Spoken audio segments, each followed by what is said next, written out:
सानाम को सगुन दाराम इᱧᱟᱹᱜ YouTube channel ते तो अड़ी दिन पर हां वीडियो बनाएत ताबोना और वीडियो मा बंद दिन दोहो लेत तहन चेदा से इᱧᱟᱹᱜ अड़ियान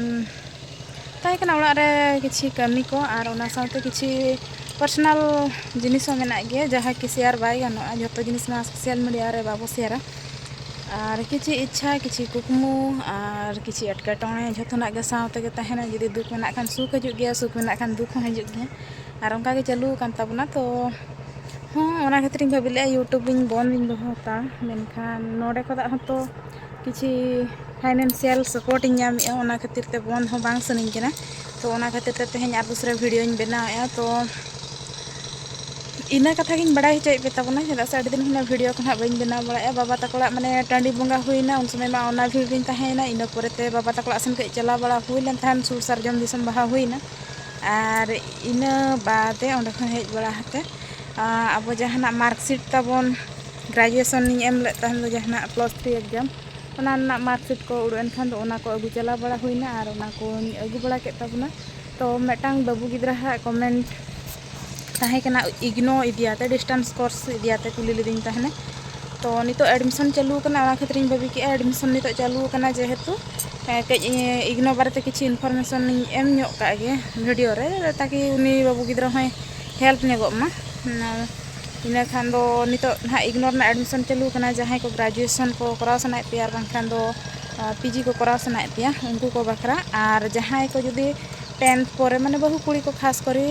बाबो पढ़ाव दाड़े मांग सेन चेदा से उनका ना अपॉर्चुनिटी बाबो नामाबन और बापला पर मन हा स्कूल कॉलेज को बाबो सेन दाड़े आबन तो आबो बन खोजा जदी डिस्टेंस ते जहां पढ़ाव गानो खान दो हुना पढ़ाव को आबन मांग सेन और +2 मा इग्नोर मा बचुआना किसे OSOU रह बचुआना मेनखान NIOS रे मेना नितो ओना हो +2 हो अप्लाई चालू कना NIOS तो उनका चेन स्टडी सेंटर को बचुना ऑनलाइन तेम अप्लाई तापरे एग्जाम जखन कंडक्टा जतना स्टडी मटेरियल दो माने बुही को एमान को दो ओना को दो जतो प्रोवाइड आमा को हजु ओड़ा ते आमा जहां एड्रेस में अप्लाई का और एग्जाम समय दो ना ओना ओका सेंटर रे आमा एग्जाम पड़ा एडमिट कार्ड में डाउनलोड समय ओना सेंटर ते चलाते एग्जाम में तो जहां को जदी बहु कुड़ी को +2 सनाय पे ओड़ा रे ताहेते तखन दो नितो ऑनलाइन चालू कना जुलाई 30 तारीख धबिज मेना हा इना परे दो लेट फी को हता को माने एडमिशन दम दाड़े किंतु लेट फी हता को तो नितो ऑनलाइन चालू कना ऑनलाइन पे पढ़ा खान पे जदी +2 डिस्टेंस ते और अकोय को इग्नो ते +3 कराव सनाय पे बखान OSOU ते ओना हो चालू कना नितो ऑनलाइन चालू कना अप्लाई ताबन पे और एटा कॉलेज अपेक्षा नवा डिस्टेंस कोर्स ते दो कई कम ᱧᱚᱜ फी पड़ा कान ताबना पीजी को लगिन 8000 समथिंग इना पड़ा कना माने एडमिशन इया और नुको +3 को दो 4000 समथिंग पड़ा कना माने 3 वर्ष रे जतोना कोर्स को सेमिस्टर को मान करना जतोना मेसाते 14000 समथिंग इना गान के खरचोआ और नुको पीजी वाला को हो इना पाखा पाखी के माने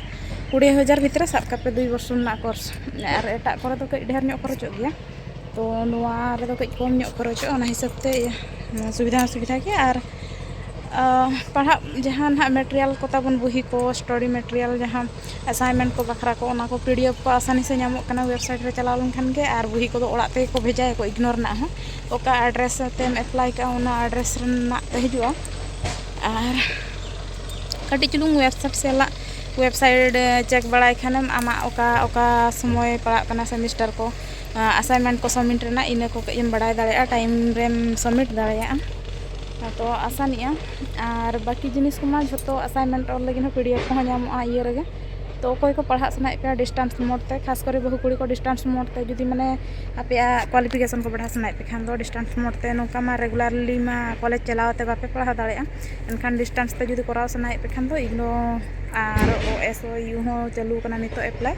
तो अप्लाई दाड़े आपे वेबसाइट डायरेक्ट चलाते खुद निजे पे अप्लाई दाड़े और बखान कैफे चलाते ओंडे को अप्लाई पे को माने जन सेवा केंद्र केनतेन ओंडे चलाते पे अप्लाई दाड़े आपे और बाकी रे चेदिन मेता तबना इन हो पीजी कराव सनिन कन के तहन मेनखान मांग रे गांधी बाबा पूरे जांगे दाराम कनाय से और ओना बांग तन मन हा बाम इया दाड़े 8000 भी चनि मेनखान ᱤᱱᱟᱹ 8,000 ᱦᱚᱸ ᱱᱤᱛᱚᱜ ᱛᱤᱨᱮ ᱛᱟᱦᱮᱱ ᱫᱚᱨᱠᱟर ᱛᱚ ᱱᱤᱛᱚᱜ ᱯᱷᱤᱞᱦᱟᱞ ᱵᱟᱹᱪᱩᱜ ᱟᱱᱟ ᱤᱧ ᱴᱷᱮᱱ ᱚᱱᱟ ᱪᱤᱠᱟᱹᱛᱮ ᱦᱟᱸᱜ ᱤᱧ ᱴᱷᱤᱠᱟᱹ ᱫᱚᱦᱚᱭᱮᱫᱼᱟ ᱛᱚ ᱞᱟᱥᱴ ᱰᱮᱴ ᱵᱷᱤᱛᱤᱨ ᱨᱮ ᱡᱩᱫᱤᱧ ᱡᱳᱜᱟᱲ ᱠᱮᱜᱼᱟ ᱛᱚᱠᱷᱟᱱ ᱫᱚᱧ ᱮᱰᱢᱤᱥᱚᱱᱚᱜᱼᱟ ᱤᱱᱠᱟᱹ ᱡᱳᱜᱟᱲ ᱛᱮᱜᱮ +3 ᱢᱟ ᱦᱟᱸᱜ ᱤᱧ ᱠᱚᱢᱯᱞᱤᱴ ᱠᱮᱫ ᱛᱟᱵᱚᱱᱟ ᱟᱨ ᱱᱤᱭᱟᱹ ᱡᱚᱠᱷᱟ ᱦᱚᱸ PG ᱦᱚᱸ ᱠᱚᱨᱟᱣ ᱥᱟᱱᱟᱧ ᱠᱟᱱᱟ ᱛᱚ ᱧᱮᱞ ᱦᱩᱭᱩᱜ ᱠᱟᱱᱟ ᱪᱮᱫ ᱪᱤᱠᱟᱹᱜ ᱠᱟᱱᱟ ᱟᱨ ᱜᱨᱮᱡᱩᱭᱮᱥᱚᱱ ᱨᱮᱱᱟᱜ ᱢᱟᱨᱠ ᱫᱚ ᱦᱟᱸᱜ ᱤᱧ ᱞᱟᱹᱭ ᱠᱟᱜ ᱯᱮ ᱛᱟᱵᱚᱱᱟ ᱢᱟᱲᱟᱝ ᱨᱮᱜᱮ 64 ᱢᱮᱱᱛᱮ ᱢᱟᱱᱮ 64% ᱦᱮᱡ ᱟᱠᱟᱱ ᱛᱤᱧᱟᱹ ᱛᱚ ᱚᱱᱟ ᱦᱤᱥᱟᱹᱵ ᱛᱮ PG ᱦᱚᱸ ᱠᱚᱨᱟᱣ ᱠᱟᱜ ᱤᱧ ᱞᱟᱹᱭᱮᱜᱼᱟ ᱰᱤᱥᱴᱮᱱᱥ ᱢᱳᱰ ᱛᱤᱧ ᱠᱚᱨᱟᱣ ᱠᱟᱜᱼᱟ ᱪᱮᱫᱟᱜ ᱵᱮᱠᱟᱨ ᱛᱟᱦᱮᱱᱟ ᱱᱟᱦᱟᱜ तो देखा जाओ और मिड सेन तीन भाभी पैसा ओकारे ᱧᱟᱢᱟ पढ़ाओ नितो दो बाकान कॉम्पिटिटिव लगिन गी प्रिपेरेशन और मिड जिखिन भाभी कि एज चलाव गड़िया कमप्लीट का कान भागिया मांगते PGT करना चेक को उडुगो कान अप्लाई को काना तो जुदी इना तन हा इन जोगाड़ दाड़े कान खान हा पैसा हा लास्ट डेट ते अप्लाई का गिता बने हा और बाकी तहेना नुना दिन वीडियो को बन अपलोड ना और स्टोरी ब्लॉग को बांग अपलोड ना ना स्टोरी ब्लॉग बांग अपलोड ना मैं लैया पे ताबुन तहेन मेनखान और एटा लकाना ब्लॉग वीडियो बनाव लगिन हो इन ठन समय हो बचुना और नितो असिस्टेंट टीचर लगिन प्रिपरेशन चालू कान ताबुना मेनखान बड़ाई गया पे बहु कुड़िया लाइफ रे दो टाइम दो खाली ओना ती चुपुट को माने बलि कम चुपुट का लगा जहां लका बुजुरुआ उनका के बुजुरुआ और ओका लकाते बुजुरुआ ना बाम टिके जंग और नेल तेगे समय को हांते हाते गरोआ तो ओना चिकाते ना लॉन्ग वीडियो को बनी अगु बड़ाई तबना नोनकान हा आपे को साला मोरे ना कथा शेयर वाला कारण वीडियो को ना अगु बड़ाई तबना चेदा से इन भाभी जुदी नोआ यूट्यूब करे खन हो माने पूरा टाइम बन एम दाड़िया खान दो परिश्रम बांखान चेद जिनिस रे हो फलो दो आलम आसोआ और यूट्यूब रे हो जुदी इन कंटेंट बन डालाव खान दो जहाना वीडियो बन डालाव खान दो ओंडे को दा अर्निंग आशा दो माने बांग आस दरकार कना और ओना चिकिन भाभी उना कष्ट ते जखन इन ग्रोथ का नोआ नोआ रे हो कटी कटी दो एफर्ट्स बिन एम का गया जदा से नोडे खन अडी गान हेल्प इन ᱧᱟᱢ का और मानंग ते हुन ᱧᱟᱢ तो दारे कना लय लेखान दो पैसा दारे कना जहां तीसरा मिट्टी बारिया जोइन रहो अडियान गे कमी रे लगा तिया तो तेहना वीडियो दो ना निया इनफॉरमेशन एम लगिन गिन भाभी के नितो जेहेतु चालू कना ऑनलाइन को और गिद्रा को एडमिशन कना को और अकोय को ना नोका डिस्टेंस ते पढ़ा सनाय पे खान दो इन खान पढ़ा दाड़े पे और अकोय को बाहर कमी को चलाव कान खान +2 को बाको कराव कान बाकान बहु कुड़ी को जहां 10th पर को जमाय का को जुदी पढ़ा सनाय को गया मांग को चेदा से अंगनबाड़ी टीचर को एमान को हाना हुआ अतु करना वैकेंसी को ना उडुगो कना तो ओना कोरे अप्लाई बखराते क्वालिफिकेशन मा तहन दरकार गे तो ओना हिसाब से को जुदी पढ़ा सनाय को खान ऑनलाइन ते जन सेवा केंद्र को पे चलाव खान गे पे मेता खान गे ये +2 करावा NIOS ते इन खाने को अप्लाई पे को और इग्नोर ना को OSOU को ओना को जो डिस्टेंस कोर्स करना और आराम से आपे ओड़ा रे ताहे पे पढ़ा दाड़े आपे जो माने स्टडी मटेरियल को ओड़ा को गे हेज आपे और ओना एग्जाम टाइम रे एडमिट कार्ड रे खान गे आपे स्टडी सेंटर उडुगा ओका जगह रे आपे एग्जाम पे एम पे चलाते एग्जाम पे एम बस और सर्टिफिकेट तो वैलिड गया गोटा गे हेसा जो तना के पे अप्लाई दाड़े चेत रे प्रॉब्लम बाय हिजु तापे तो तेहना वीडियो दो नोडे गे मुचाद तबना तो वीडियो जुदी पे कुसिया कन खान लाइक शेयर सब्सक्राइब पूरा दबाते एमኝ तबन पे और नोका गे सपोर्ट एमኝ तबन पे।